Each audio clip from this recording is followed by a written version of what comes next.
이 장은 이제 요셉이가 이제 그렇게 요셉 내가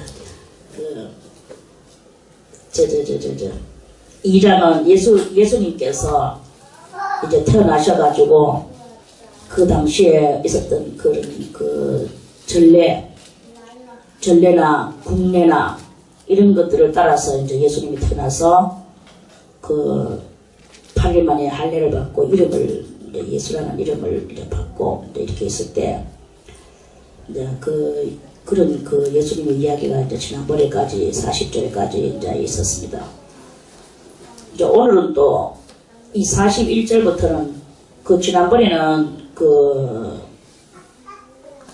아구스도 대왕이 호적을 하라고 하는 그 이야기가 이렇게 있었죠.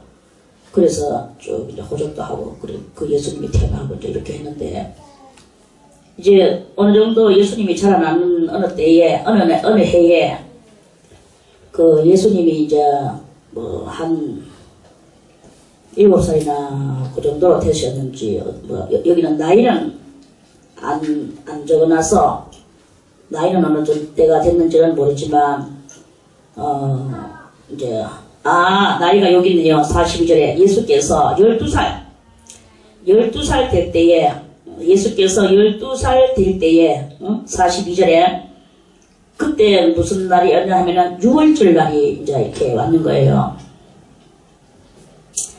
그래서 6월절이 되면 이 사람들은 또 세상 사람들은 이스라엘 사람들은 다 예루살렘으로 가는 게 그 나라 또 그 법이고 전례였어. 그리고 이제 예루살렘에 올라가가지고 6월절 제사를 지내고 이제 돌아가는 그런 저희가 이 절기의 전례를 쫓아 올라갔다가 이제 마치고 돌아오는데 한 일이 일어났어요. 뭐냐 하면은 부모 그때 뭐 12살 정도 되니까 또 동생들도 낳았는지 그랬을 거야 아마. 그리고 이제 이 부모들이 그냥 예수님은 뭐 저렇게 관영이가 저 집에서 푹 나와가지고 이 집 저 집 놀러 다니잖아요. 그럼 관영이 어딨나 하고 뭐 처음엔 찾지도 안 하고 어디선가 놀고 있겠지 하고 놔뒀다가 내가 뭐 아까 안 오니까 이 집 저 집 막 찾고 막 이래 하듯이 아마 이 예수님께서도 이제 뭐 친척들이 막 그 나라는 다 단일 국가니까 친척들인 거야. 그리고 여기서 놀고 저기서 놀고 뭐 이 사람하고 같이 길 가고 뭐 전부 다 이제 몰려서 가고 오고 하니까 부모가 44절에 동행 중에 그렇게 같이 가고 있는 중에 사람들이 막 밀려서 걸어서 가고 있는 중이니까 어디인가 누구한테 찡겨가 동행 중에 있는 줄로 생각하고 하루 길을 간 후 얼굴이 안 보이는 거예요. 예수님의 얼굴이. 그러니까 막 친족들 속에 자기들 가까운 사람들 속에 친족과 아는 자 중에서 우리야 못 봤나 우리 예수 못 봤나 뭐 이제 이렇게 찾았죠. 그랬는데 못 찾는 거예요. 만나지를 못하며 이제 그래서 발걸음이 자기들 살고 있는 나사렛으로 가야 되는데 도로 방향을 돌려서 그 예루살렘으로 이제 찾으면서 올라가는 거예요. 도로 거꾸로 거슬러서 부모가. 그리고 얼마나 올라갔느냐 하니까 이 46절에 보니까 사흘이나 됐대. 사흘이나 돼가 사흘 후에 성전으로 들어가 보니까 거기 예수님이 다 계시니 부모는 막 반가웠어. 만난 즉 뭘 하고 있나. 예수님은 자기 부모 따라서 나사렛으로 돌아가야 되는데 안 돌아가고 그가 선생들 중에 이렇게 그런 사람들 중에 지도자들 중에 거기 앉아가지고 그 12살 된 아이가 그 어른들 사이에 찡겨 앉아가지고 그 선생님들한테 듣기도 하고 하시며 또 뭔가를 물어보기도 하시면서 묻는 것도 얼마나 지혜롭게 물으셨는지 거기에 어른들이 듣는 자가 다 그 지혜와 대답을 기이 여기더라 이랬어요. 이제 거기에 있는 거 뭐 예수님이 어린 날을 다 다 기록을 하려고 하면 또 뭐 책이 얼마나 더 두꺼워지겠습니까? 그 성경에는 다 생략하고 예수님은 이렇게 12살 된 어린아이가 이 지도자들 사이에서 듣기도 하고 하시며 묻기도 하시니 참 대단하시죠? 요즘 12살 되는 아이 한번 보세요. 그저 저렇게 놀다가 새끼 발가락 부라고 뭐 시끄러우면 못 살아요. 막 어른도 허리 부라지고 이렇게 전부 다 이런 어른은 허리 부르고 아는 새끼 발가락 부르고 이렇게 가지고 되겠습니까? 근데 예수님은 거기 서서 묻는 것도 아니야. 앉아가지고 그 선생들 그 중에 크는 것은 그 선생들 속에 탁 앉아서 그 선생님한테 듣기도 하고 하시며 묻기도 하시며 듣는 자들이 그 묻는 예수님의 질문을 듣는 그 선생님들이 그 질문을 너무 지혜로운 질문을 하는 거예요. 질문하라 하면 질문 뭐 개성망측한 질문하는 경향 많지요. 천사 능력이 많은데 왜 실제로 왜 그거 좀 그렇게 안 하나 뭐 이런 질문 이렇게 하면서 그런 질문이나 하고 이런 그런 질문보다도 예수님은 가장 철학적이고 가장 그 현학적인 그런 질문을 하시는 거예요. 그러니까 그 질문 받는 선생님들이 기이 여기더라. 그리고 이제 부모님은 세상에 찾아서 다시 가던 길을 돌려서 아들을 찾아서 왔는데 3일길이나 내려갔다가 다시 3일길을 왔는 거예요. 그러면 도함 6일을 손해보았어. 그럼 또 데리고 또 3일길을 또 가면은 다 합쳐서 9일길이 손해는 6일 손해를 보고 이렇게 대단히 그 많은 날을 갖다가 손해를 보게 만들었어. 그런데 그 부모는 그것을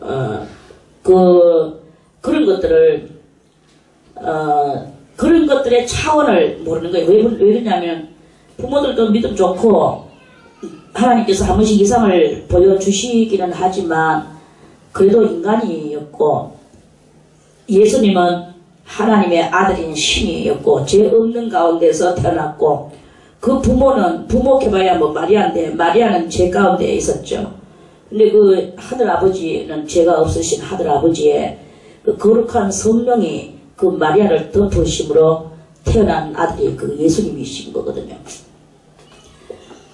그리고 이제 그 부모는 보고 놀라며 그 모친은 가로되 아이야 어찌하여 우리에게 이렇게 하느냐. 엄마가 너무 놀라고 크게 지금 고생하고 다시 3일길을 이렇게 너를 찾아왔잖아. 이런 뜻이에요.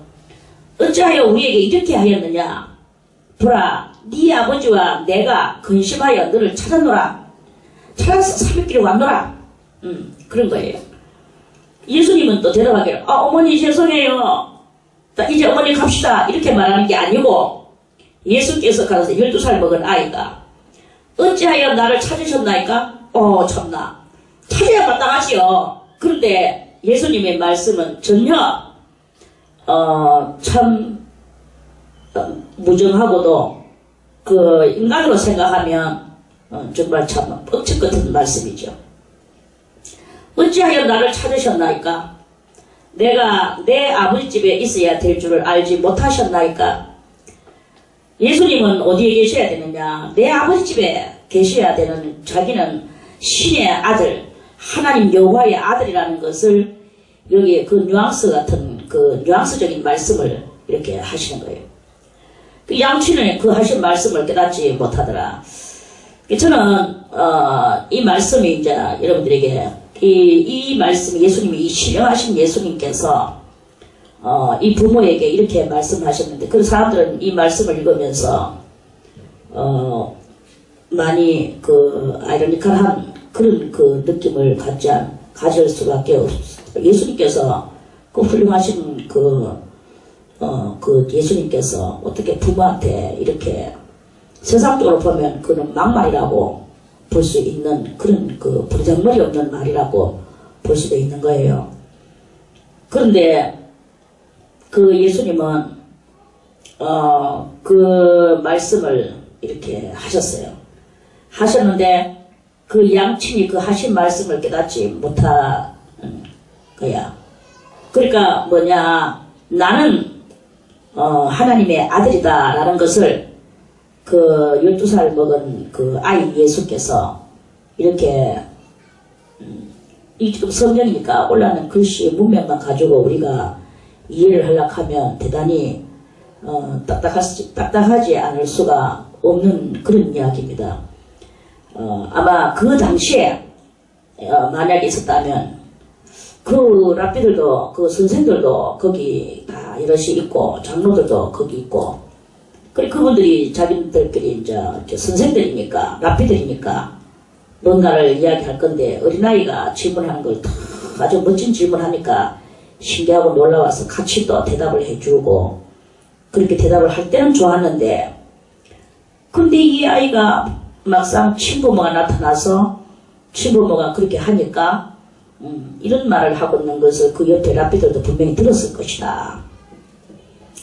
그러면 그때 그 사람들의 마음은 또 어떤 것으로서 여러 가지가 기기묘묘한 신명들의 그 신명들 속에 그런 것들이 있었을까?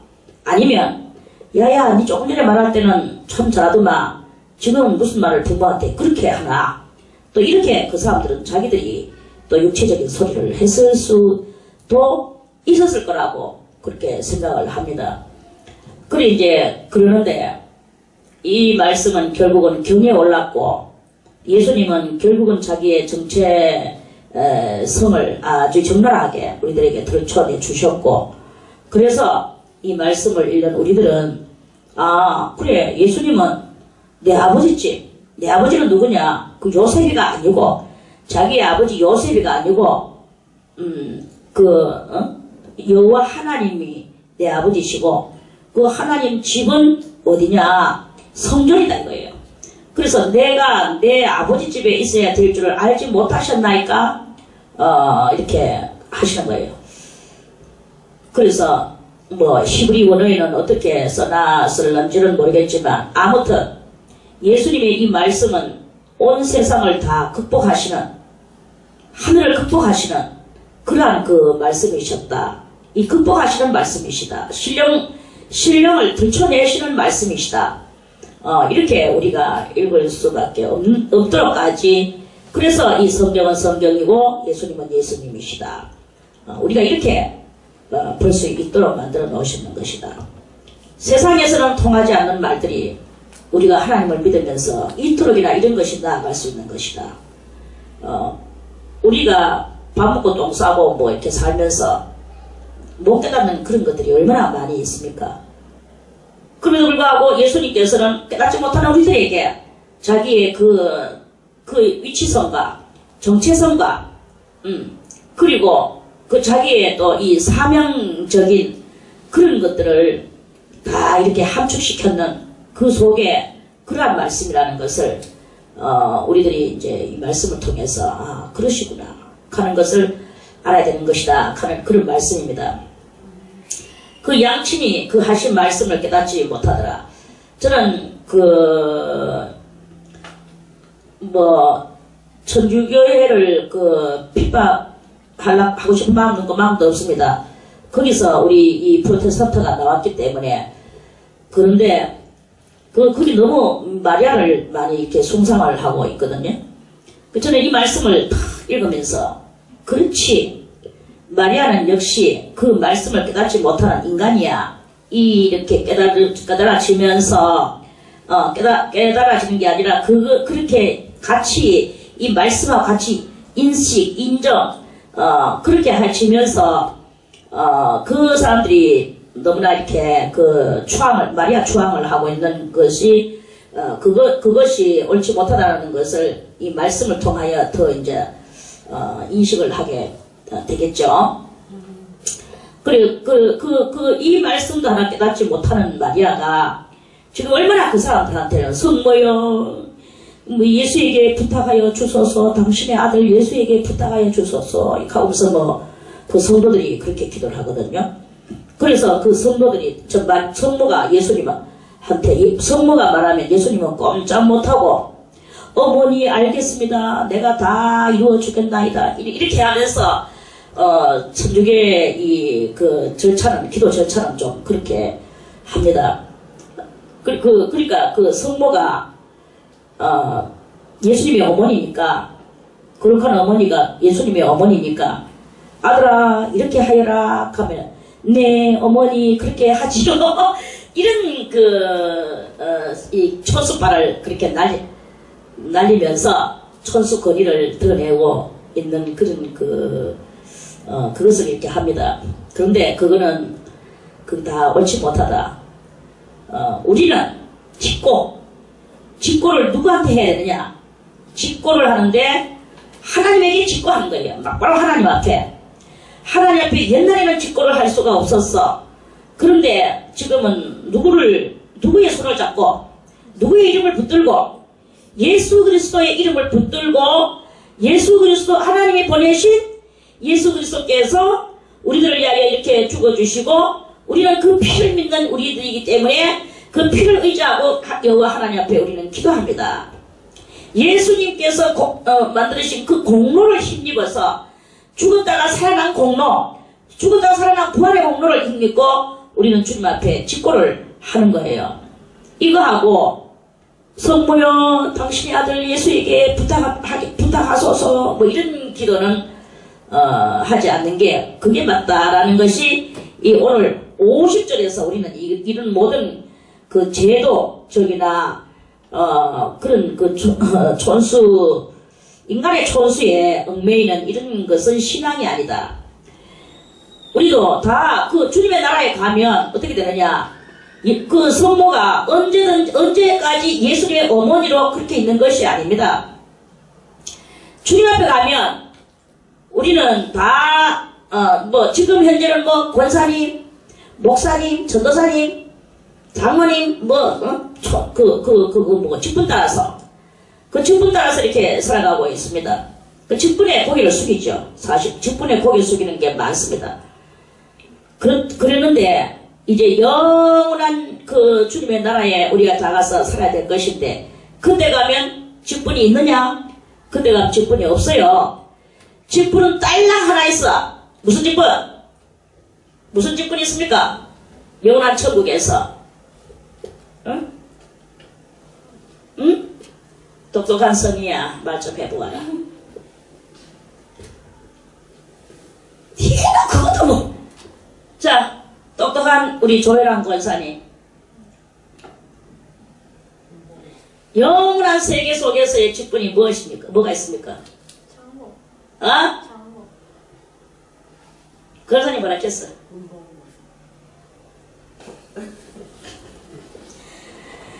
때는 늦었지만 기성이가 정답을 영원한 세계 속에요. 직분 아무것도 필요 없고 딸랑 하나. 장로라는 직분이에요. 장로 직분 하나밖에 없습니다. 우리는 목사님 하고 세상 사람들도 목사님한테 병원에 가면 특혜를 주고 동사무소에 가도 특혜를 주고 막 주지만 영원한 그 천국에 가면은 목사님 없습니다. 성경에도 목사님만 딸랑 한 번밖에 안 나와요. 그런데 이 장로는 아주 그 반열부터 시작해가지고 계속 영원까지 있는 게 그 장로입니다. 그래가지고 신학교에서 처음에는 막 목사들이 좋다고 목사 하다가 나중에 성경 자세히 읽다 보니까 장로가 영원 끼고 목사님이라는 말은 딱 한 번밖에 없거든. 그러니까 목사도 장로 반열에 들어가는 그게 다 하면서 다시 또 그렇게 말하면서 또 이렇게 하는 그런 경향을 봤거든요. 아무튼 그 영원한 세계 속에서는 직분이 장로 하나밖에 없습니다. 그리고 우리가 거기 가면은 다 어떻게 되느냐? 다 뭐냐? 장로 반열 빼고는 몽땅 다 형제 자매는 없어. 자매도 없어. 몽땅 다 형제. 형제로 들어갔죠. 그는 성별이 없어요. 다 천사와 같다 했어. 성별이 없으니까 자매도 없는 거예요. 오직 형제만 있어. 형제만 있고 누구의 아래에 있느냐? 전능하신 하나님 아래, 여호와 하나님의 아래에서 한 형제로 그렇게 살아가는 그런 것입니다. 그러니까 거기에서는 우리 인간 촌수는 안 쳐주죠. 그러니까 성모에게 기도해서 당신의 아들에게 부탁하여 주소서. 아들아, 그래 내가 부탁을 받았다. 이것을 이루어 드려라 하고 어머니가 명령하면 아들은 네 어머니 알겠습니다. 그것을 이루어 드리겠습니다. 이렇게 하는 기도는 그거는 맞나요 안 맞나요? 이거는 다 아니다. 그 인간의 다 인간 사상 속에서 나온 그러한 신앙 잘못된 신앙 법인 거예요. 이런 것이 이렇게 있습니다. 그게 이제 도가 넘치면 여알로 저알로 이제 이렇게 그렇게 성모가 예수님 위에서 예수님한테 해드려라 이렇게 한 그런 것은 아니다 이거예요.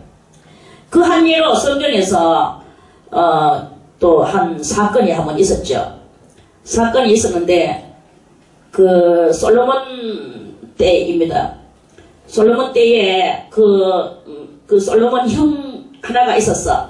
그 형 이름을 지금 제가 까먹었는데 그 형이 자기가 왕되려고 하다가 못되고 아도니아인가 그런데 그 아도니아지 싶은데 하여튼 그 이름은 잘 기억이 안 나는데 자기가 왕되려고 막 이제 하다가 솔로몬이 이제 막 말 타고 정말 정식으로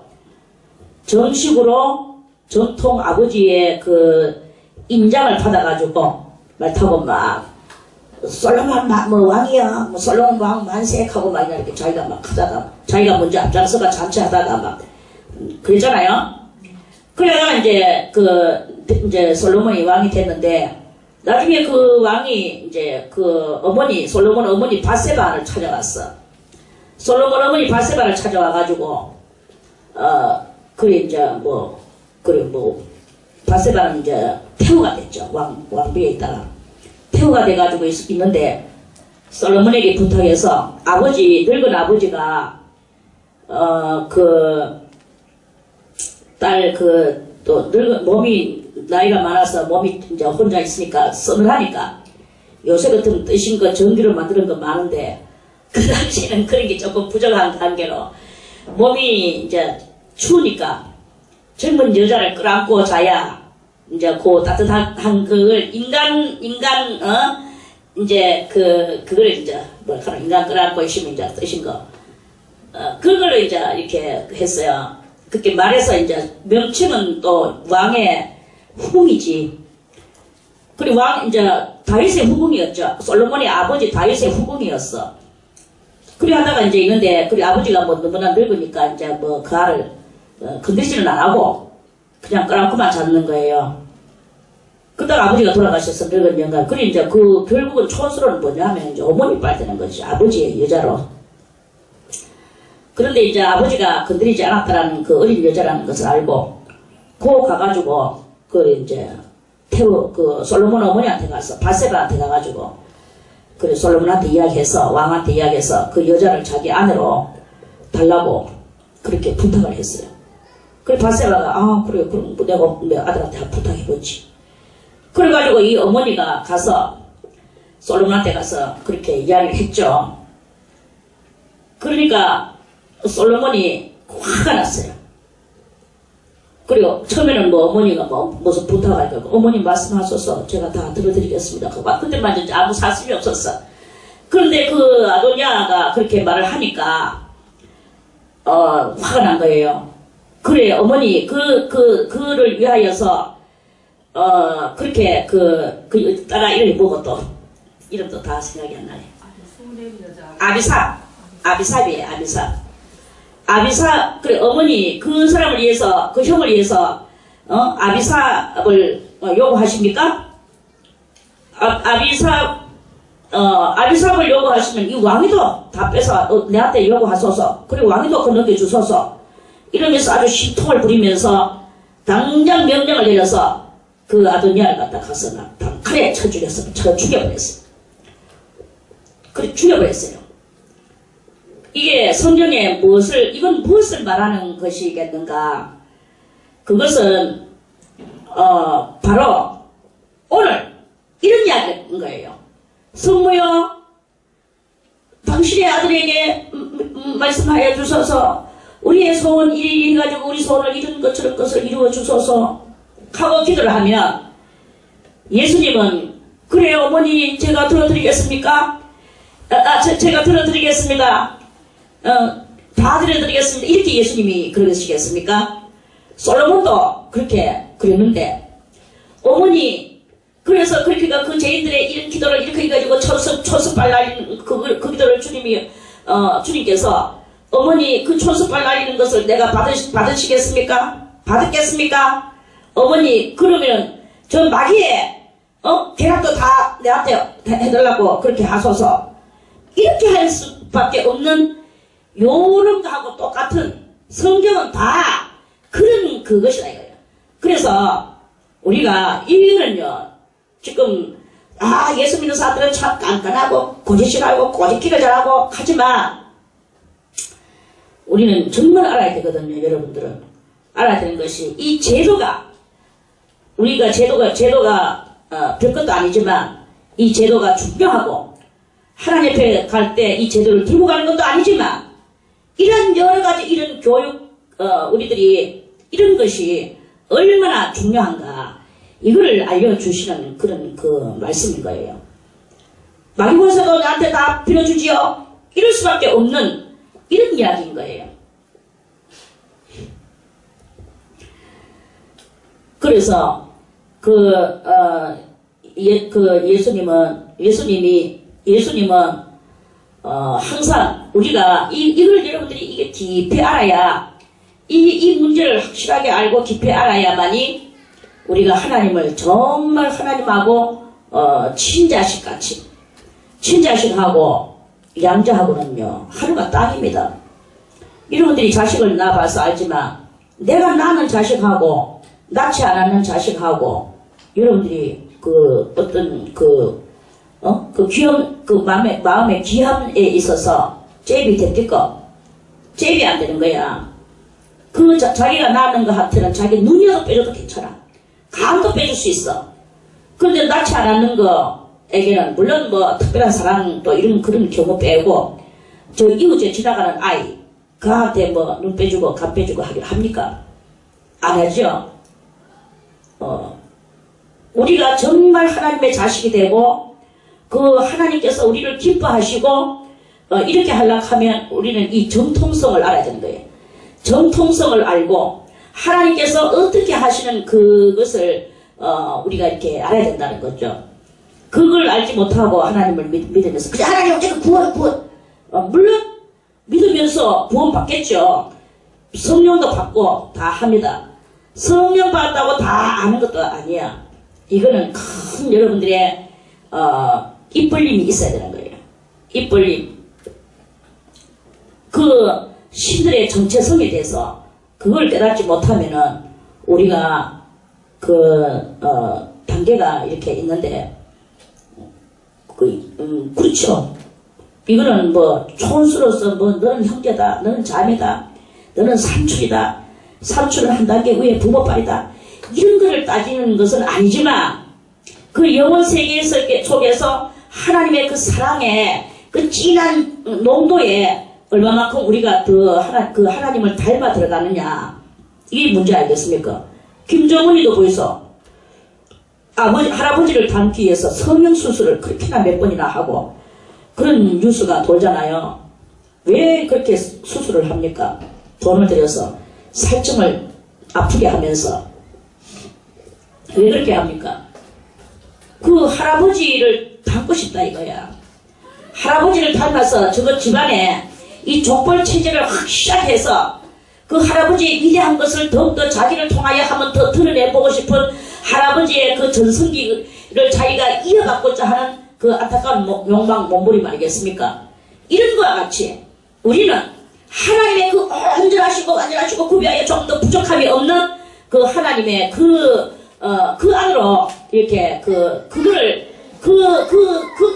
가까운 그 하나님의 모든 그 마음과 하나님의 마음과 가까운 이러한 사람이 되고자 하려하는 그러한 그 성도의 그 깨달음이 바로 이 속에 다 이렇게 들었는 것이다. 그래서 우리는 전격적으로 전능하신 여호와 하나님께서 그 아들을 우리들에게 아낌없이 주시고, 그러면서 그 아들도 건져내시고 우리도 건져내시는 그 하나님의 그 진정한 뜻을 깨닫는 그런 성도가 되어질 때 하나님이 그래 네가 내 마음을 아는구나 이렇게 되어지는 그런 놀라운 역사가 일어나게 된다 하는 말씀입니다. 양친이 그 하신 말씀을 깨닫지 못하는 거예요. 비록 예수님을 나았다 할지라도 못 깨달아. 이거는 무엇이냐? 그들의 영혼의 상태가, 또한 신앙의 상태가, 그들이 하나님을 믿어 나아가는 심령 상태가 아직까지 예수님 같지 못하다. 그러니까 어떻게 예수님 같지 못한데 하나님 같을 수가 있겠느냐? 요걸 암시해 주는 그 뉘앙스가 이 속에 깃들여 있지 않습니까? 그런 말씀인 거예요. 그거는 이제 그렇게 해서 그런 그 말씀의 뜻을 여기에다 이렇게 감춰 놓으시고, 이 비밀한 말씀을 감춰 놓으시고, 오늘 우리들은 이 말씀을 읽으며 우리들이 이 말씀을 깨닫는 거예요. 지혜가, 여러분들 속에 하늘을 향하는 지혜가 있어야 이걸 깨닫는 거예요. 아까 나리도 말했지만, 인간의 그 두 마음을 품고 간사한 그런 상태로 가지고는 안 됩니다. 예수님을 낳았다 하면 그 모친 양친이라 할지라도 안 됩니다. 깨닫지를 못하더라 했어요. 그러나 정말 전능하신 하나님께서 전무후무한 성령의 역사를 여러분들에게 부어주신다면, 그리고 여러분들이 정말 이 말씀의 진솔함을 간절히 사모한다면 여러분들은 깨달았을 것입니다. 깨닫고 그 깊은 그 신령한 경제 안으로 들어가게 되는 그런 놀라운 일이 일어나게 되는 것입니다. 이제 그렇게 하고 이제 예수님도 이제 어머니 아버지를 따라서 이제 다시 나사렛으로, 예수께서 이제 그다같이 이제 그 부모 따라서 한 가지로 내려가서 나사렛에 이르러 이제 이래가지고 보통 아이들 같이 돌아가서 순종하여 받드시더라. 누구를 순종해요? 요셉 아버지를 순종하여 아버지를 받들고 목소리를 하면서 청년의 삶을 그렇게 지냈어요. 그런데 이제 예수님의 12살까지는 성경에 나와가 있다가 많은 신학자들이 지금 물음표 띵띵띵띵띵띵 하면서 물음표가 있는 그 날수가 있어요. 예수님이 이제 한 가지로 내려가서 나사렛에 이르러 순종하여 받드시더라. 12살에 순종하여 받드시고 또 그 모치는 이 모든 말을 마음에 두니라. 예수는 그 지혜와 그 키가 자라가며 하나님과 사람에게 더 사랑스러워 가시더라. 이제 이러면서 이렇게 끝이 나고, 그러고 있다가 예수님이 이제 한 30세쯤 해가지고 어디 갔나? 오늘 이 3장은 요한에 대해서 이제 나오는데, 그 23절에 와서 3장 23절에 예수께서 가르치심을 시작할 때에 나이가 그렇게 시작할 때에 30세쯤 되리라 그랬죠. 12살 때 이야기가 좀 잠깐 있다가 30세까지 이제 이렇게 30세 예수님 일을 공생애가 뭐예요? 공생애가 있으면 사생애가 있어요. 공생애와 사생애, 여러분들이 다 아는 대로 사생애는 개인적 삶, 예수님의 개인적 삶이 30년 삶이 사생애다 이렇게 말을 합니다. 사생애고, 30세에서부터 시작해가지고 33살 반 정도 될 때 예수님이 십자가 달려 죽으셨거든요. 3년 반 정도로 예수님이 일하셨거든요. 일하시는 걸 보고 이제 공무를 보신다. 하늘 공무를 보시는 그 삶을 보고 공생이라고 우리가 이렇게 말을 합니다. 그러면 예수님이 30살 될 때까지 12살 때까지는 그 뭔가를 잠깐 눈으로 바꿔놓은 요 글자를 읽었는데 6월절에 그 돌아오는 길에 있었던 그 사건을 그것을 읽었는데 12살부터 해가지고 30살 될 때까지 한 18년 정도를 한 20년 가까이 되는 18년 정도의 이 공백 기간에 대해서 그 예수님이 과연 30살 다 돼가는 29살 될 때까지 뭐 계속 목소리만 하고 계셨겠는가. 그거에 대해서 참 이렇게 다들 의문을 많이 가지고 이렇게 있습니다. 그러면서 저는 생각을 해봤어요. 그 생각을 할 때 과연 나를 생각해봤어요. 나를 생각해볼 때 저는 18살에 성령을 받았어요. 물론 뭐 믿는 집에 3대째 믿는, 제가 3대째야. 그래 이제 3대째 믿는 집에 태어나서 18살에 성령을 받았어요. 성령 받고 쭈룩쭈룩 살다가 사는데 뭐 저는 2다리를 못 걷는다고 그냥 방구석에, 물론 남들보다는 많이 방구석에 있었지, 남들보다 많이 있었지만, 그런데 이 성령 받고 주님을 향하는 열망이 넘쳐 흐르는데 그냥 방구석에만 있을 수는 없었어요. 그러니까 이 신앙이라는 것은 우리가 얼마만큼 사모하느냐에 따라서 그렇게 그 뭐랄까나 내 나름 그 연구하는 그 삶이 필요했었던 거예요. 그러니까 집회에도 이 집회에도 가보고 저 집회에도 가보고, 옛날에 유명한 부흥가, 옛날에는요 또 우리 때에는 부흥 집회를 많이 했어. 부흥회 하면서 부흥회도 많이 했고, 나중에 부흥회, 신명 대부흥회, 처음에는 신명 대부흥회 하다가 세월이 자빠니까 세상 말이 좀 섞여 들어가지고 대집회, 신명 대집회로 한단 말이에요. 그 나중에는 뭐 집회라 하는 말이 더 익숙하게 쓰고 이제 이렇게 했는데, 신명 부흥회를 많이 이제 가게 되고, 그러면서 또 기도원도 뭐 여기저기 이 기도원도 한번 가보고 저 기도원도 가보고, 그렇게 가면 많이 뭐 돌아다닐 수는 없죠. 그 산골집 기도원은 산골짜기고 길이 얼마나 험합니까? 요새는 뭐 기도원도 다 아스팔트 깔아놓고 차가 있으니까 막 쫙쫙. 제가 요번에 그 용산에 가가지고 참 마음이 막 대단히 착착하기, 제가 거기서 독백을 했어. 아 주여 하면서 나의 이 변천사, 그 어린 날에 그 용산 그 갈락하면요 완전 그 깊은 산이었어요. 깊은 산에 길이라고는 산길을 가야 돼. 그런데 그 우리 친구들이 막 업어주고 막 이렇게 해가지고는 그렇게 이제 또 용산에 거기 또 뭐가 있냐면은 신문사, 기독 신문사가 있어. 용산 신문사. 그 신문사가 아주 유명한 신문사입니다. 지금은 조금 덜 유명해서 잘 모르겠던데, 그거 가면 신문사가 있어요. 그리고 신문사에 있는 그 기자하고 또 그 편집자들 뭐 이런 사람들이 저하고 친구였어.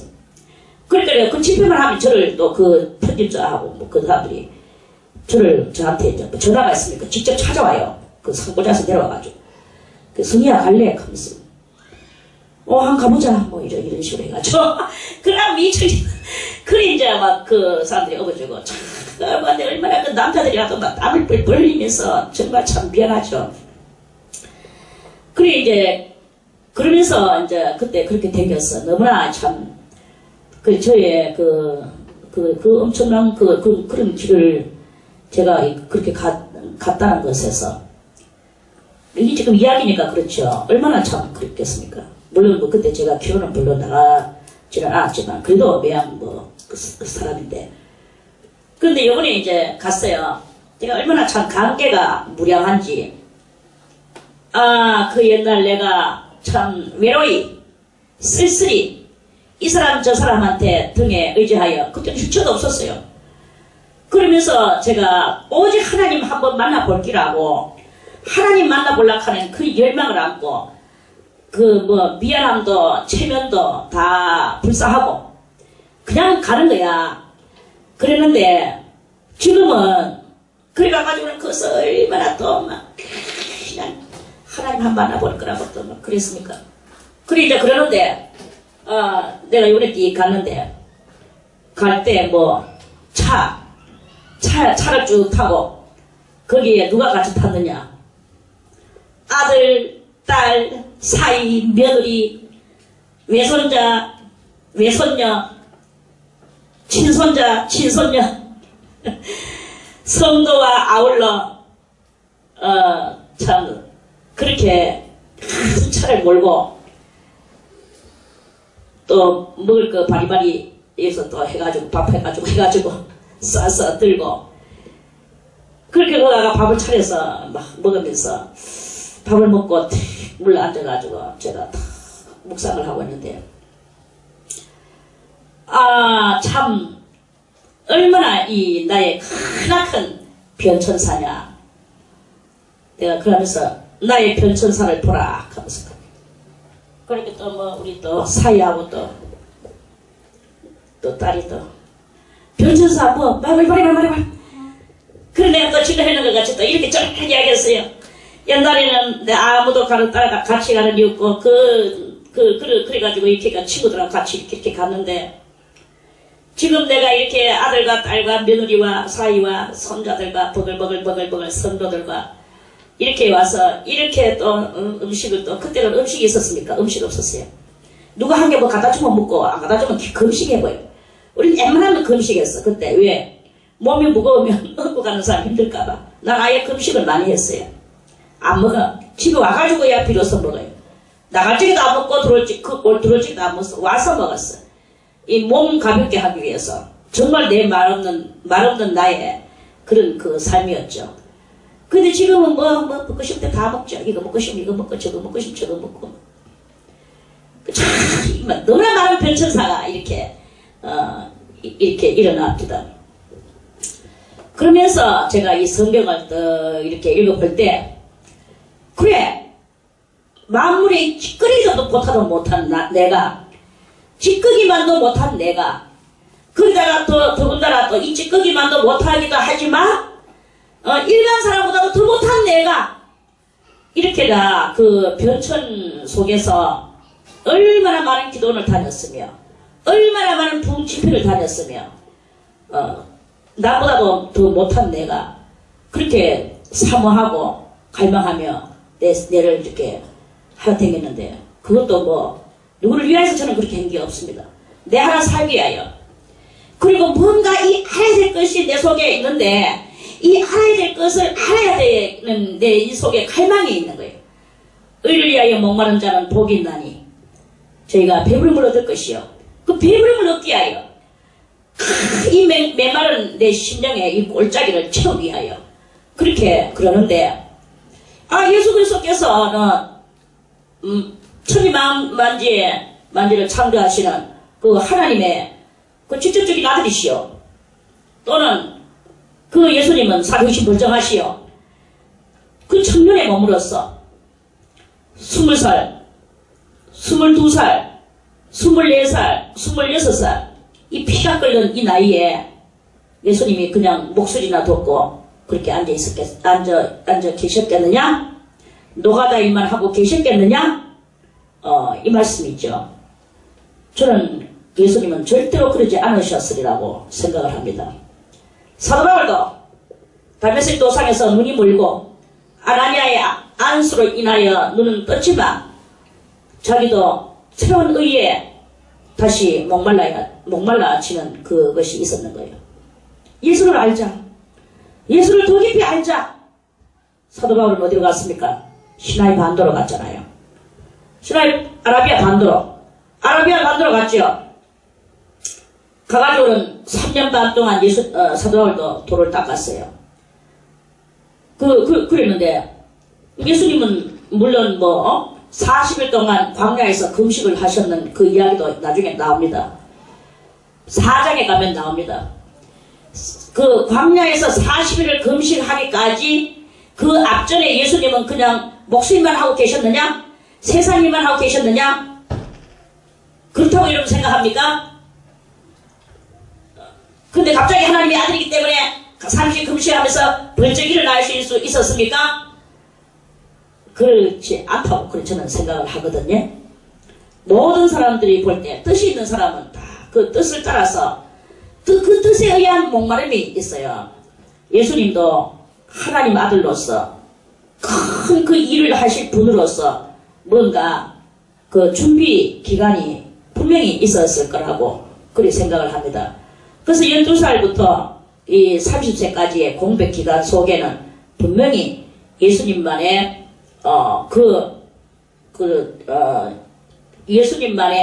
예수님과 하나님 사이에 그런 그 엄청난 그런 그 스토리가 있을 것이다. 이제 이런 말씀이죠. 자, 그래서, 이제,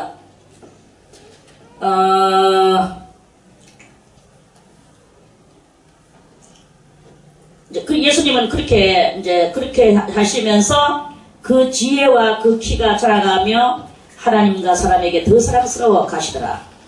이제 그러고 나서 3장이 왔습니다. 3장. 이때 이제 어떤 때냐. 디베료 가이사가, 이제 이 디베료 가이사가 위에 있은지 했는데 어느 위냐 하면 이 장소는 어디냐 하면 위는 이 왕의 위를 말하는 기고, 그 왕이 어디에 있었느냐 하면은 로마에 있었어요. 디베료 가이사가. 로마는 이제 가장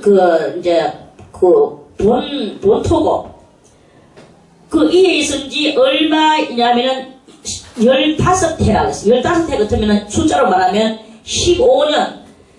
디베료 가이사가 위에 있은지 15년 되는 때에 15년 되고, 이제 이렇게 하면 역사가 어느 때라는 것이 확실하게 요것만 보고 역사를 보면은, 예수님이 30살 될 때, 예수님이 30살 되시고, 세례 요한이가 요단강가에서 사역을 하던, 그때가 어느 때라는 것을 연도수를 역사의 그 연도수를 찾으면 여기서 연도수가 나오게 되어 있습니다. 그래서 이제 연구학자들이 이제 그러면 역사를 찾아볼 때 가이사가 15년 왕으로 된 지 15년 되는 때에 가이사는 15년 되는 때고, 그리고 본디오 빌라도가 유대 땅에서 총독으로 있고 마치 뭐가 같으냐면 지금 현재 우리나라에는 박근혜 대통령이 있고, 이북에는 김정은이가 있고, 미국에는 버락 오바마가 있고, 이렇게 되는, 지금 그때는 사람들 역사를 찾아볼 때, 그때 역사는 2014년도 때가 딱 이렇게 나오잖아요. 이렇게 나오듯이, 요때 몇 년도라 하는 말은 성경에는 없지만, 가이사가 위에 있은지 15년 되는 때고, 이스라엘의 유대 땅에는 본디오 빌라도가 총독으로 있었고, 그리고 헤롯이 갈릴리, 맨 이스라엘 땅입니다. 이스라엘 땅의 갈릴리에 거기서 분봉 왕으로 있고, 그리고 그 동생 빌립이 이두레와 드라고니 지방에서 두 군데에 이 빌립은 분봉왕으로 있었어요. 분봉왕은 가이사가 네가 그쪽 가가 왕노를 해라 이래가지고 분봉왕으로 보내는 거예요. 장차 예수님께서 오셨을 때도 예수님은 왕 중에 왕으로 계시고, 이 가이사가 왕 중에 왕인 거예요. 이때 가이사가 왕 중에 왕으로 있고, 많은 분봉왕 헤롯과 그 동생 빌립이 이렇게 분봉왕으로 있고, 또 루사니아가 아빌레네의 분봉왕으로 있었고, 요러한 때의 그 역사를 찾으면 연도수가 몇 년 연도수라는 것을 알아낼 수가 있는 그 해에 안나스와 가야바가 대제사장으로, 이스라엘에는 또 안나스와 가야바가 대제사장으로 있을 때에 이제 그때 하나님의 말씀이 핏들에서 사가랴의 아들 요한에게 임했습니다. 이때 벌써 이미 사가랴의 아들 요한은 사가랴가 대제사장, 그당 제사장이고, 요한의 어머니는 엘리사벳이었죠. 1장에서. 그 엘리사벳이 또 제사장, 아론 제사장의 후예라고 그랬죠. 그래서 이 요한은 제사장의 아들로 나왔음에도 불구하고, 제사장 아들로서 비로도 옷을 입으며 귀족같이 해가지고, 그렇게 살지 않고, 이 요한은 산으로 나왔어요. 산으로 나와가지고, 빈들에서 요한에게 임한지라. 요한이 요단강 부근 각처에 와서 제사함을 얻게 하는 회개를 전파했습니다. 벌써 여기는 요한이 사역하는 것을 글을 썼어요. 글을 썼는데, 그런데 요한이 사역하기 전에 요한도 마찬가지라. 요한도 이렇게 외치기 전에 요한은 뭘 했습니까? 산골짜기에서 마치 수도사들이 저 굴 속에서 수도하고 그렇게 사막에서 살듯이 이 요한은 아버지 어머니 밑에서 호강하며 살 그런 모든 좋은 환경들을 뿌리치고 나와가지고 굴 속에서 살았는 거예요. 빈들에서 그렇게 살면서 생식을 하고 살았는 거예요. 생식을 하고 약대를 잡아서 약대 트롯을 입고 생식해봐야 뭐가 생식하면은 뭐 쌀을 먹는 게 아니고 곡식을 먹는 게 아니고 메뚜기를 먹고 서초미를 먹고 이렇게 살았어요. 그러면서 하나님 앞에 기도했어요. 하나님, 제게 사명을 주시고 사명 주시라고 하나님이 저를 이 세상에 나게 해주시는 것을 저는 압니다. 그래서 여기서 세례 요한을 보고 나실인이라는 말을 하지는 않았어요. 성경에서. 그런데 세례 요한은 일평생 나실인보다도 더 험악한 그런 삶을 살다가 결국에는 헤롯 대왕이 못 빼가지고 죽었는 것을, 헤롯 왕이 못 빼가 죽인 것을 우리는 다 알죠? 네. 그래서 이 세례 요한이가 얼마나 기도를 많이 했겠기에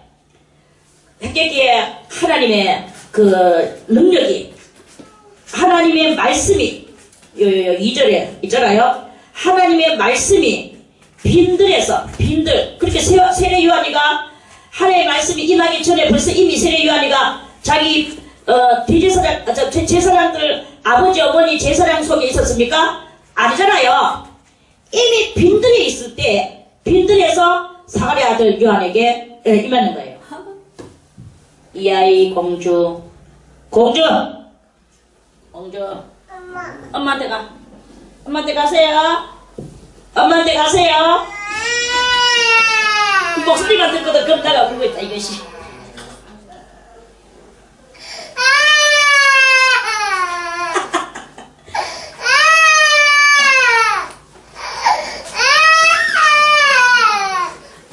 간영이는 이것도 안 울던데 저거는 우네. 가시나하고 웃음하고 이 우느냐 안 우느냐의 차이. 웃음하가 간띠비가 더 세게 붙네.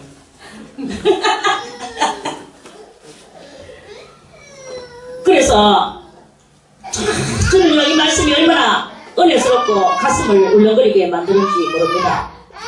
뭐냐?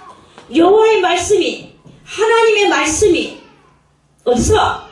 다같이 빈들에서 빈들에 있는 요한에게 임했는 거예요. 안방에 있는 요한에게 임했는 게 아니고 따뜻한 호강하고 비로도 제사장들이 입는 그런 벨로아 옷을 입고 있는 게 아니고 빈들에 있는 요한에게 거기에 하나님의 말씀이 임했는 거예요. 임한지라 요한이 요단강 부근 각처에 와서 제사함을 얻게 하는 회개의 세례를 전파하니 이제 그래가지고 이제 빈들에서 하나님을 바라보며 하늘에서 뭔가 내려오기를 기다리면서 죽은 듯이 엎드려져가 있을 때, 그리고 그 추위를 위하여 약대 트롯을 입고 배고픔을 위하여 수청이로 조금씩 혓바닥에 그걸 대가면서 굶주림에 그러면서 하나님을 바라보며 집중하고 있으니까 드디어 임했는 거예요.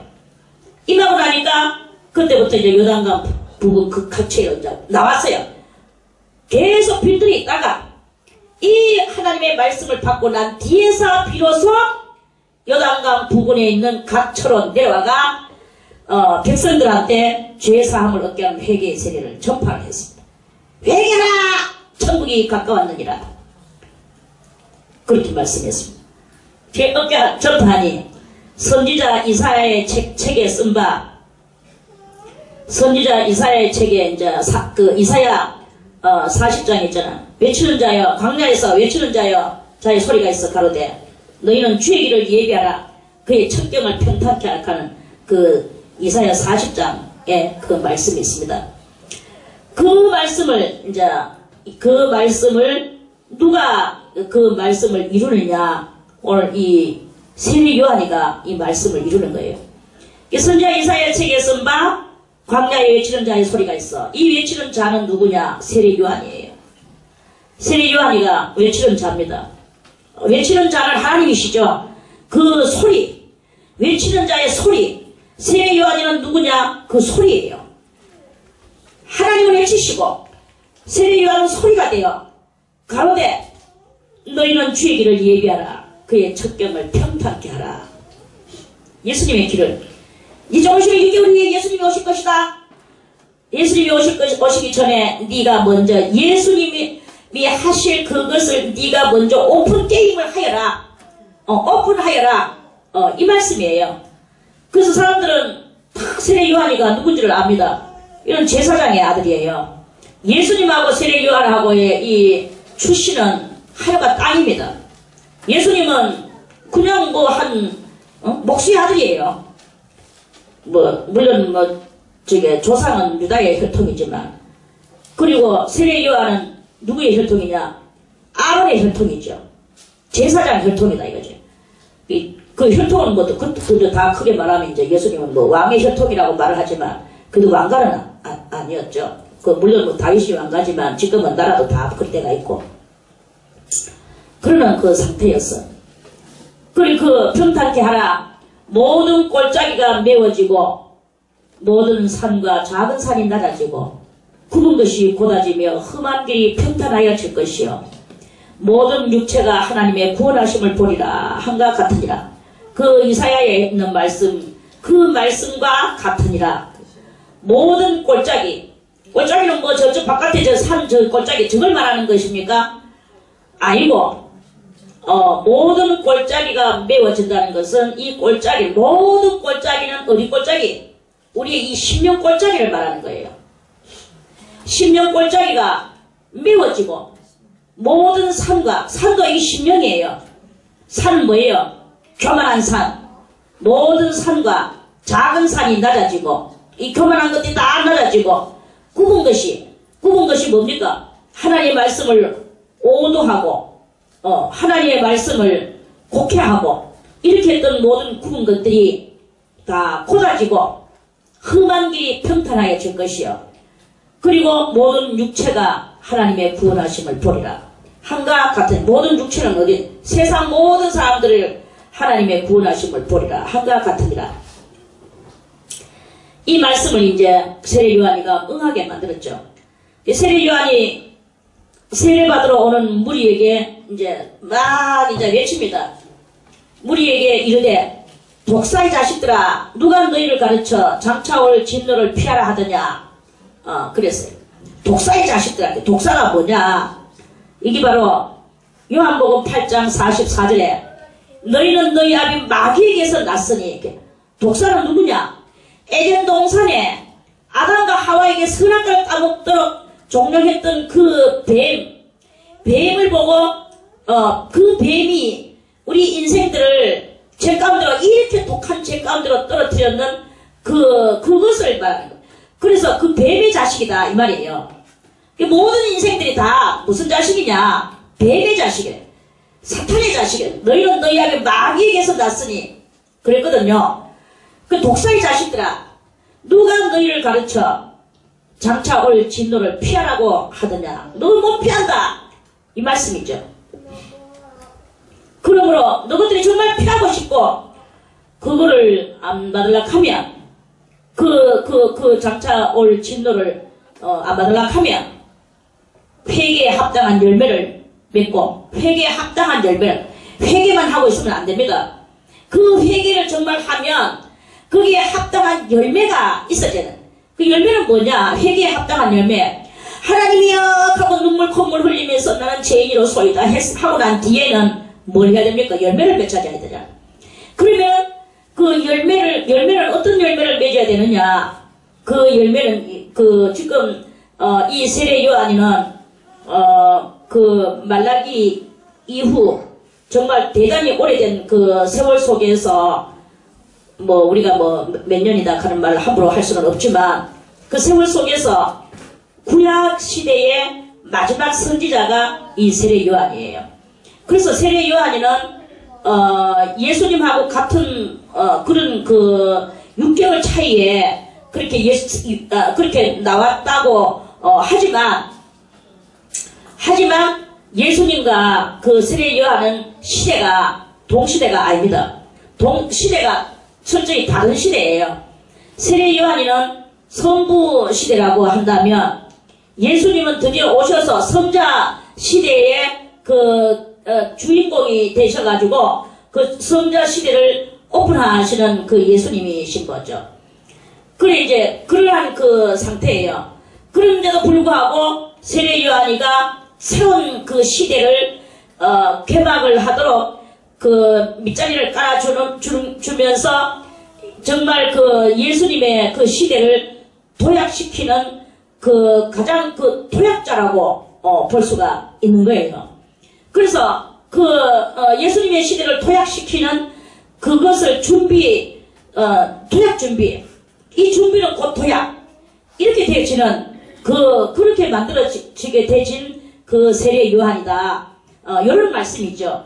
그래서 시대가 달라. 세례 요한이는 서서 신랑을 맞이하는 신부가 있지만 또 그 신랑을 기뻐하는 친구가 있는데 나는 이 친구의 기쁨에 충만하였노라. 내중에 가면 그 말씀이 또 나옵니다. 한 누가 보면 12장 정도로 가면. 그러니까 그 기쁨이 그러니까 세례 요한은 뭐냐? 예수님하고 대단히 같은 그 사역을 감당하고 그렇게 엄청난 분으로 이 세상에 오셨죠. 그래서 예수님이 또 말씀하시기를 여자가 낳은 자 중에 세례 요한보다 더 큰 이는 없다. 가장 크다 그랬어요. 그런데 또 천국에서는 세례 요한보다 더 큰 이가 없다. 더 작은 이가 없다. 또 이렇게 말씀하셨거든요. 그러니까 세례 요한은 아주 지금 대단히 이 마지막 시대를 하나님 앞에 멋지게 사용되어졌고 자기 자신은 참 초라하게 내려뜨리는 그게 바로 세례 요한의 그런 그 일생의 그 삶이다. 그걸 바라보면서 지혜로운 자는 어떻게 살아야 될 것인가. 이제 우리는 예수님의 시대를 지나갔고 성령 시대에 지금 우리는 막판에 우리가 살아가고 있는데 이 막판에서 딱 말하면 엄청난 쓰임을 받고도 세례 요한같이 초라하게 떨어지는 경향이 있을 수도 있다는 것을 명심을 하면서 항상 저는 여러분들에게 말하지만 우리의 이 신앙은 겁과 두려움과 떨림으로 그 구원을 이뤄야 되는 거예요. 내가 이거는 하면서 인간의 욕심을 가지고 무엇을 이렇게 하면은 그 욕망은 이루어졌을런지는 몰라도 그게 영원한 욕망이 될 수가 없는 거예요. 그리고 이제 아무튼 그 독사의 자식들아 했는데 이 독사의 자식들이라는 그 말씀을 듣고 우리는 그 앞에서 회개하고 이 회개에 합당한 열매를 맺어야 됩니다. 합당한 열매를 맺어야 되는데 그럼 이 세례 요한 구약의 마지막 그 주역 배우가 한 말씀을 우리는 정말 잘 마음속에 담아놔야 됩니다. 합당한 열매가 그럼 그 당시에 무엇이었겠는가? 이스라엘 민족들은 다 말합니다. 우리가 지금 비록 노마의 앞자리에 살아가고 있지만 저 개 같은 노마, 짐승 같은 노마, 그 노마 그 로마는 다 할례받지 못한 그 로마라고 생각을 하고, 자기들은 비록 남의 그 짐승들의 앞자리에 살아가고 있지만 자기들은 할례받은 족속이다 이거예요.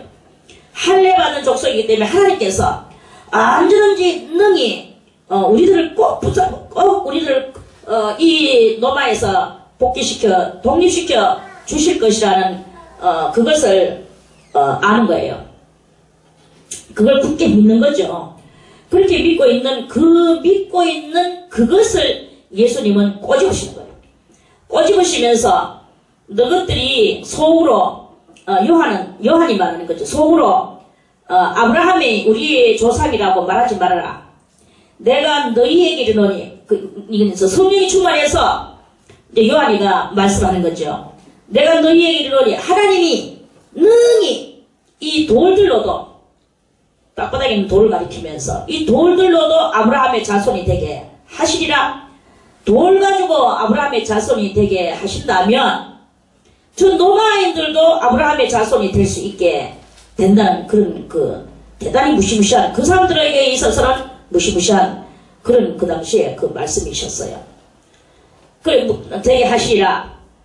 이미 도끼가 나무 뿌리에 놓였으니, 이 도끼는 누구냐? 도끼는 예수님이시고 나무 뿌리는 진리의 그 말씀이에요. 그 놓였으니 좋은 열매 맺지 아니하는 나무마다, 그 진리의 말씀인데 이 진리의 말씀을 열매를 맺혀야 될 진리의 말씀에 열매를 맺혀야 될 그 이스라엘 민족들이죠. 이스라엘 민족들이고 또 그 이스라엘 민족들한테는 이 도끼가 벌써 이스라엘 민족들의 그 뿌리까지 놓여져 들어갔다는 거죠. 그래서 이 나무가 이스라엘 민족들이 좋은 열매를 맺지 아니하면 찍혀서 불에 던지게 될 것이라는 엄청난 이제 예언을 하게 됩니다. 무리가 물어 가로되 그러하면 우리가 무엇을 하리까? 좋은 열매는 어떻게 하는 것이 좋은 열매입니까? 이 말씀이에요. 대답하여 가로되 그럼 좋은 열매를 맺는 것은 뭐냐? 눈물 콧물 회개하고 그 행동을 회개했으면 행동을 달리해야 되는 거예요. 가로되 옷 두 벌 있는 자는 옷 없는 자에게 나눠줄 것이요. 그렇게 뭐냐? 자선사업을 하려. 하나님은 자선사업하는 것을 보고 좋은 열매라고 그렇게 많이 말씀을 하셔요. 가부를 돌봐주고 고아를 돌봐주고 나그네와 객을 집안에 들여서 먹여주고 재워주고 이렇게 하도록 그렇게 합니다. 두 벌 있는 자는 옷 없는 자에게 나눠줄 것이요. 먹을 것이 있는 자도 그렇게 할 것이니라 했어요. 그렇게 세리들도 왔어요. 얼마나 그랬겠습니까? 세리가 백성들한테 세금 받아가지고 로마한테 줄락하니까 자기 동족들한테 미안하죠. 그래서 하나님 앞에 어떻게 용서 좀 받아볼까 하고 이 세리들도 왔어. 그래 우리들도 세리를 받으면 안 될까요? 하고 왔어요. 받고자 하여 와서 가로되 선생이여 우리는 무엇을 하리까? 그랬어요. 하매 가로되 정한 새 외에는 늑증치 말라. 예수님이 뭐 별 말씀을 세례 요한이도 별 말씀은 안 하셨어. 정해졌는 새만 받아라. 근데 이 세리들이 조금 정해졌는 것보다 항상 더 많이 해가지고 그 상납시키고 나머지는 지하고 이렇게 하는 또 부정적인 또 그런 일도 하거든요. 그래서 말라 하고 그 세례를 줘. 그러면 이 세리들도 세례 받고 그 다음에는 그렇게 안 삽니다. 정직하게 살겠죠. 군병들도 물어가는데 군병들도 왔어. 군인들. 그 당시에 군인들은 막 댕기면서 너희들은 우리가 지켜주니까 너희들이 편안하게 살지 하고 막 대단히 또 포악성을 부리고 많이 부렸거든요. 그 분부를 갈 때 이 군병들도 의로운 군병들은 또 막 세례받으러 왔어. 우리는 무엇을 하리까 하며 가로되 사람에게 강포하지 말고 무수하지 말고 받는 요를 족한 줄로 알라 하니라. 너희들은 내 때문에 우리들 때문에 이렇게 사는 거야 하면서 뭐 좀 더 내라 뭐 이러면서 개별적으로 막 백성들한테 약한 백성들한테 더 갈등은 이런 그 짓을 했는데 세례 요한이가 이런 것들을 다 꼬집었어. 이 문제가 무엇이냐? 이게 바로 열매. 좋은 열매는 바로 우리들의 행위가 바로 열매예요. 내 행위가 어떠냐, 이걸 말하는 거죠.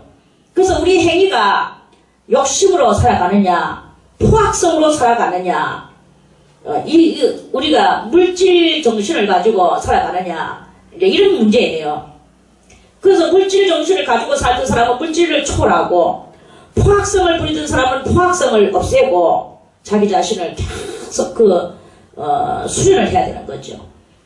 그러면서 하나님의 그 말씀이 어떤가, 그 말씀을 또 깨달으면서 살락하고, 이렇게 살아갈 때 그 행위가 3년 지나가고 4년 지나가고 5년 지나가고 10년 지나가고 이렇게 되면 그 행동이 이제 딱 이제 그렇게 접어들게 되는 거예요.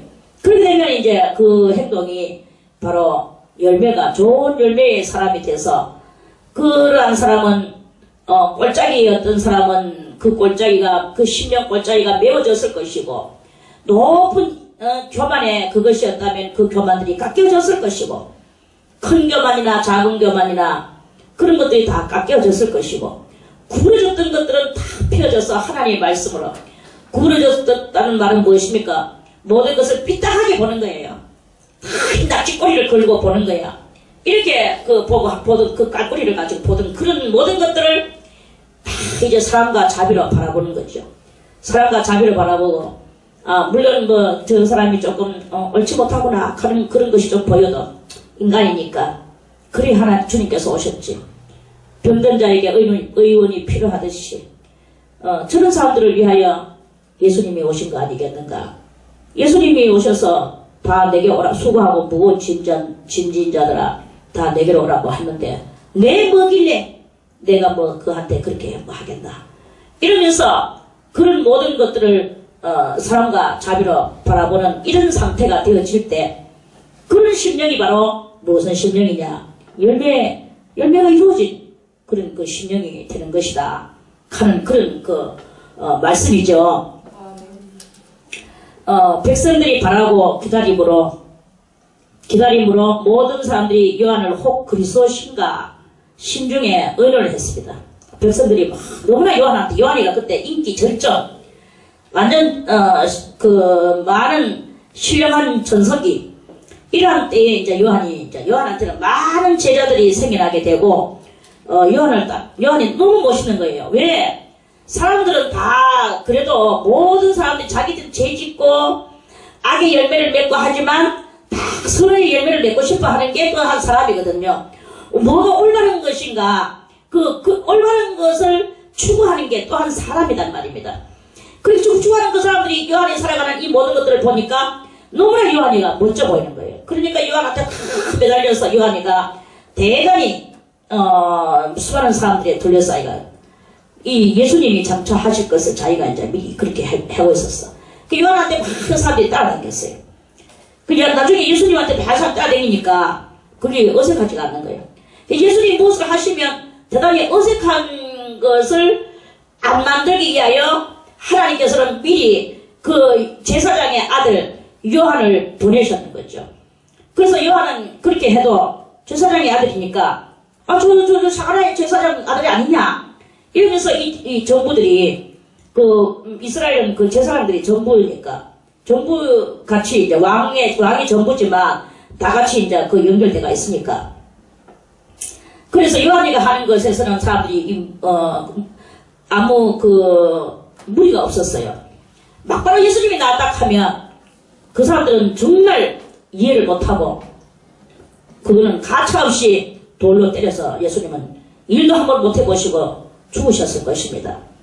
그래서 이 인생들의 모든 그 분위기와 시대에 돌아가는 그런 모든 그런 것들이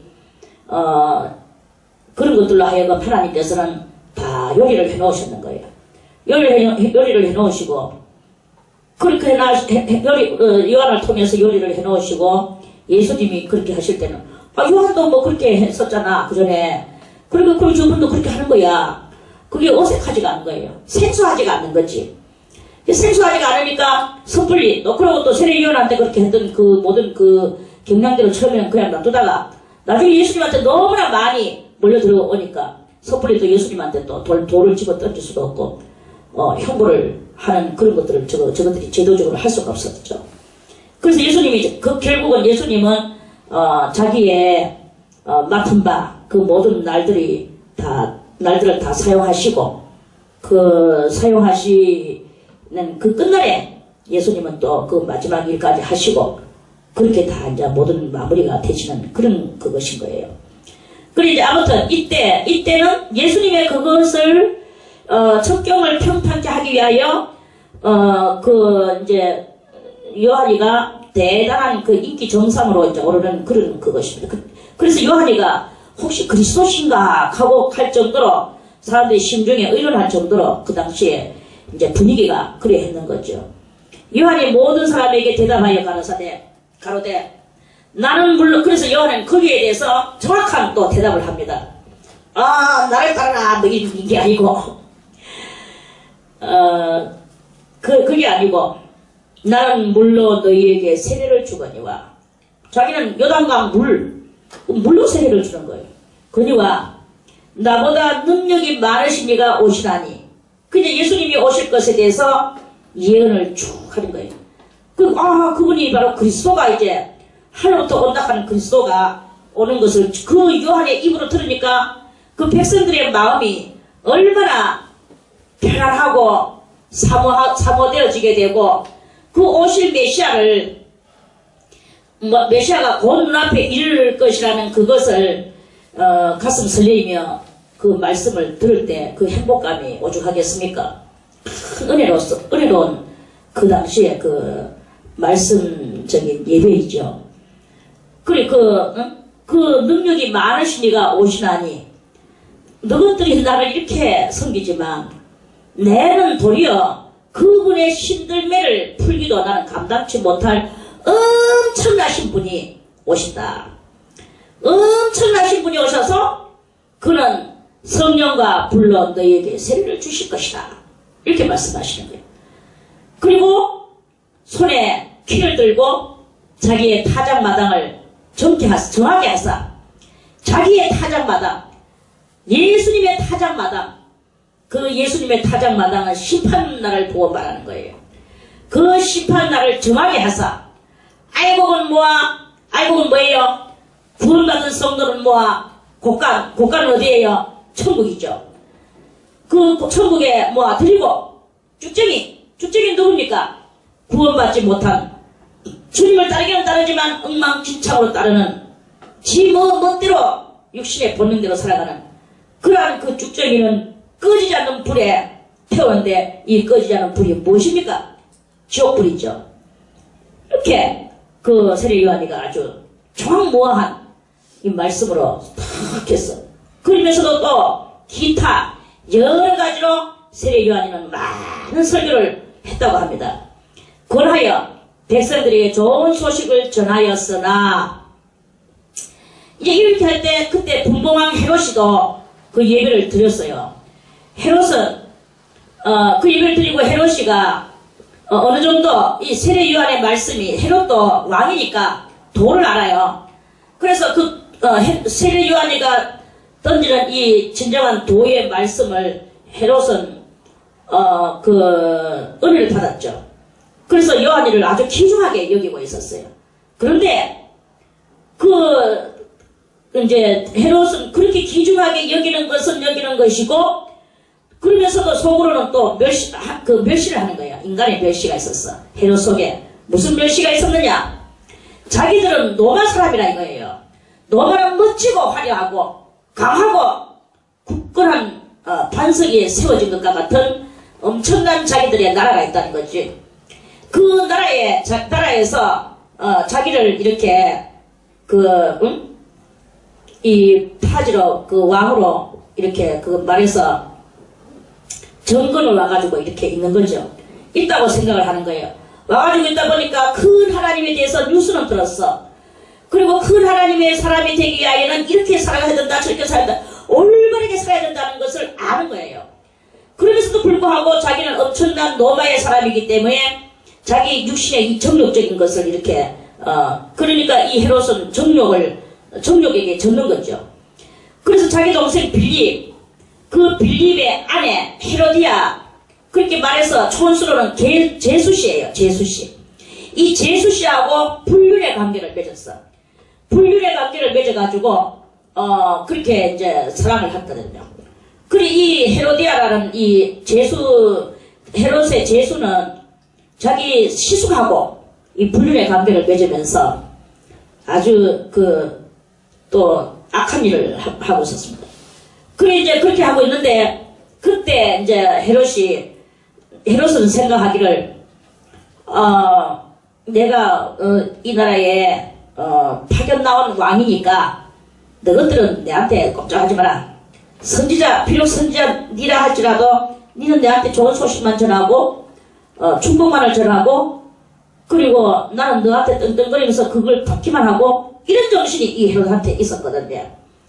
그리고 이제 그렇게 있는 그런 그 상황 속에 있으면서 은혜를 받으려고 이제 하고 있는데 그때 세례 요한은 그런 헤롯의 그런 심정을 대반 묵살시켜버리지요.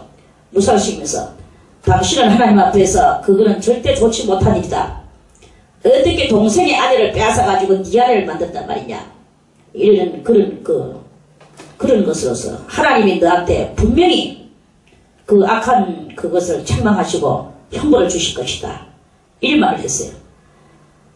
그러니까 헤롯이 이제 화가 났죠. 화가 나가지고 이렇게 그래도 또 세례 요한이 하나님의 사람이니까 조금 의지무지하고 있는데 그래가지고 또 헤로디아하고 제수하고 이제 또 속삭거리면서 오늘 나 세례 요한한테 내가 이런 소리를 들었다. 뭐라고요? 당신이 세례 요한한테 그런 말을 듣다니. 당장 갔다가 세례 요한이를 목에다 옥에다 가두세요. 그래가지고 옥에다 가뒀어요. 그리고 그 동생 헤로디아의 일과 또 그의 행한 모든 악한 일을 인하여서 요한에게 책망을 받았습니다. 책망을 받고 그 위에 한 가지 악을 더 했는데 제수하고 불륜의 관계만 맺은 것이 아니라 하나님의 의로운 사람을 옥에다 가두는 묘일을 했다라고 성경에서 이렇게 말씀을 하는 거예요. 그리고 이제 그렇게 가지고 있는데 옥에 가두니라 백성이 다 세례를 받을세. 이제 요거는 이제 그러니까 이 이야기가 순서대로 되지 않고 그렇게 된 이야기를 하면서 세례 요한 때에 백성이 이제 아직까지 세례 요한이가 옥에 갇히기 전에 그 이야기입니다.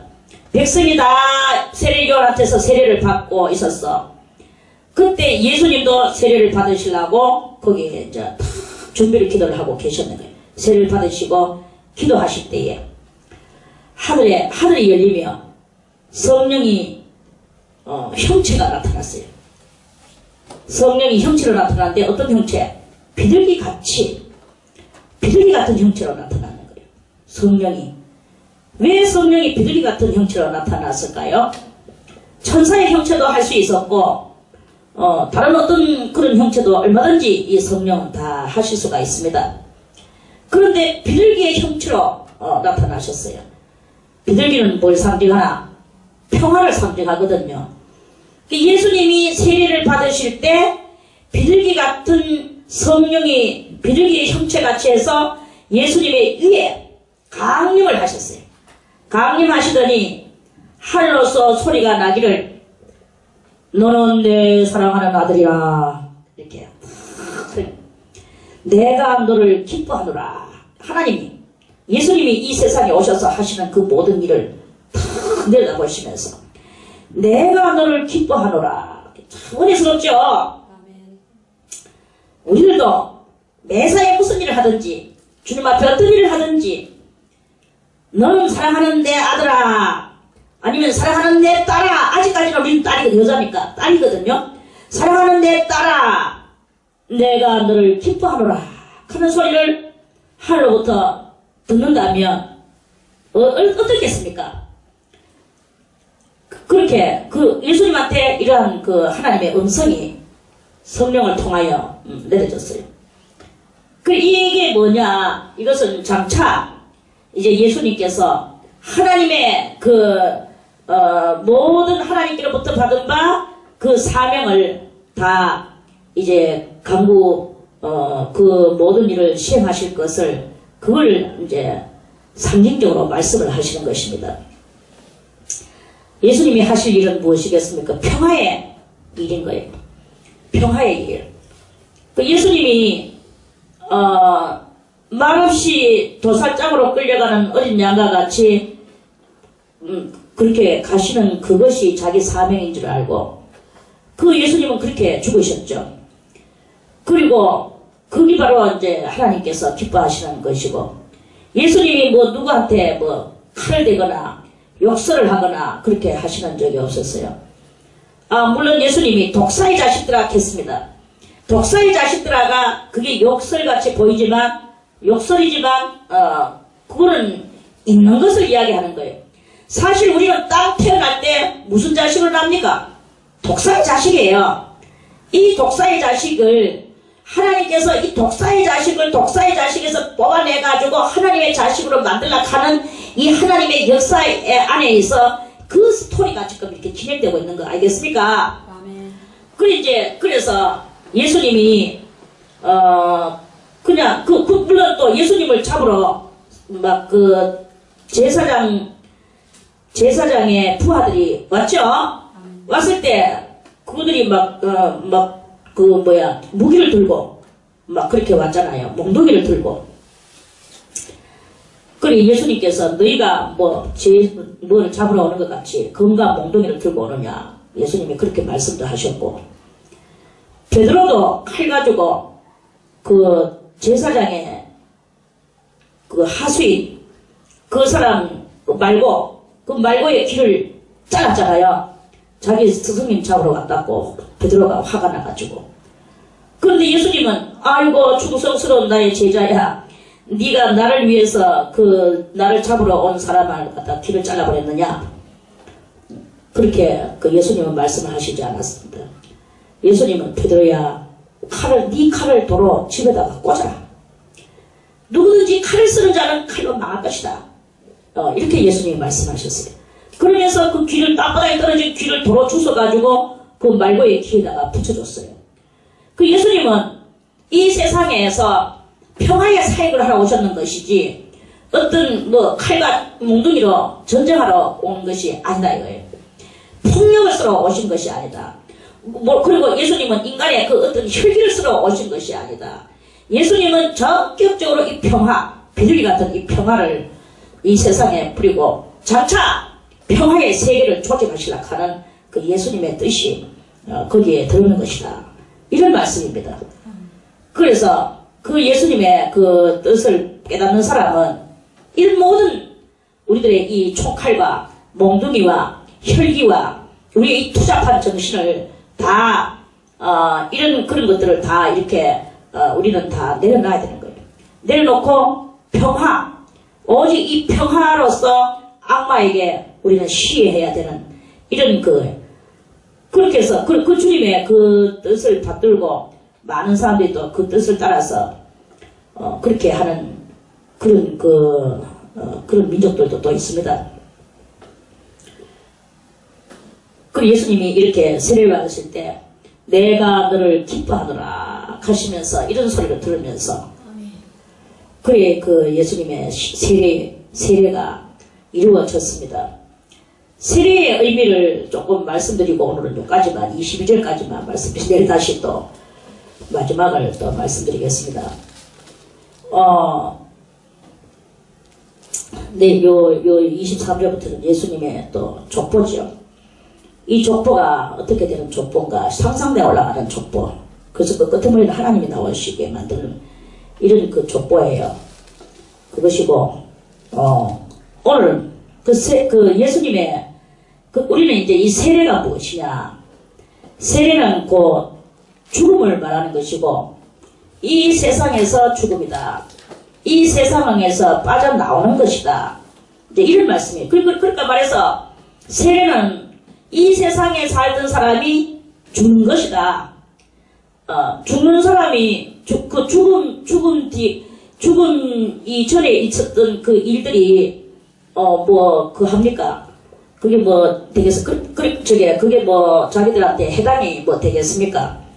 그런 거와 같이 우리들이 세례를 받을 때 세례를 받는다는 이유는 세례 받기 직전에 살던 모든 삶들을 말 살았든 적게 살았든 간에 그 삶들을 이제는 다시는 그 세계에서 빠져나왔고 그 세계에서 살던 말해서 아이가 어머니 뱃속을 버리고 바깥으로 나오듯이 또 이 세상에서 살다가 저 세상으로 또 가듯이 그런 뜻이에요. 그러니까 차원 다른 곳으로 나오는 것이다. 육적인 세상 속에서 내 마음대로 살던 세상 속에서 이제 하나님의 은혜의 세상으로 들어오는 것이다. 그래서 옛날에 내 마음대로 살던 세상은 이제는 죽었고 없고 이제는 은혜의 세계를 체험하면서 가고자 지금 관문을 통과하는 것이 하는 것이 바로 그게 세례가 바로 그런 뜻을 의미하는 것입니다. 그래서 세상에 대하여 죽고 하나님에 대하여 의에 대하여 사는 이것이 바로 세례다. 그런 말씀이죠. 오늘 여기까지는 말씀드리고 내일 23절부터 해서 다시 4장 말씀을 또 하나님 앞에 드리겠습니다.